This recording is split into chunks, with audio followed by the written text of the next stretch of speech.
ഇതിലെ കഥാപാത്രം നെഗറ്റീവ് കഥാപാത്രം പറഞ്ഞിട്ടുള്ളൂ. കൂടുതൽ ഡീറ്റെയിൽസ് ഒന്നും അറിയില്ല. ഷൂട്ടിൽ നടന്നുകൊണ്ടിരിക്കുന്നത്. സാർ ഇത്രയും പറഞ്ഞിട്ടുള്ളൂ. ഒരു കഥാപാത്രമാണെന്ന് പറഞ്ഞു. നല്ല കഥാപാത്രം. വേറെ എന്തൊക്കെ വിശേഷങ്ങൾ പറയാനുള്ളത്? തിരക്ക്, അത്യാവശ്യം തിരക്കുള്ളൊരു ജീവിതമാണ്. സന്തോഷമുണ്ട്. കുറേയൊക്കെ നമ്മൾ സ്ട്രഗിൾ ചെയ്തിട്ടാണല്ലോ എല്ലാവരും സ്ട്രഗിൾ ചെയ്താണല്ലോ വരുന്നത്. അത്യാവശ്യം ഒരുപാട് പ്രോഗ്രാംസും സിനിമകളും ഒക്കെ ആയിട്ടാണ് പോകുന്നത്. ഇപ്പോൾ ഒരു ട്രാൻസ്ജെൻഡർ ഉണ്ടെന്നും പറഞ്ഞൊരു സിനിമ ഗൾഫിൽ ഒഴിവാക്കിയെന്ന് പറഞ്ഞു.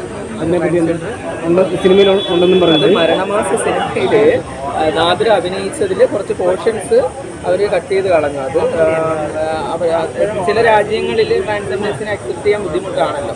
പക്ഷേ കേരളത്തിലല്ല, ഇന്ത്യക്കകത്ത് നടക്കില്ല. മതേതരത്വ രാഷ്ട്രമാണ് ഇന്ത്യ. അപ്പോൾ ഇവിടെ മാറ്റങ്ങളാണ് വരേണ്ടത്. അപ്പം അതുകൊണ്ട് തന്നെ ആ മാറ്റങ്ങൾ ഉള്ളത് കൊണ്ട് നമ്മൾ സപ്പോർട്ട് ചെയ്യുന്നു. സിനിമകൾ ഇനി മാറണം. ഒരുപാട് സിനിമകൾ വരും. അതിനകത്ത് നല്ല നല്ല അവസരങ്ങളെല്ലാം. ശരി, ഓക്കെ, ഓൾ ദി ബെസ്റ്റ്.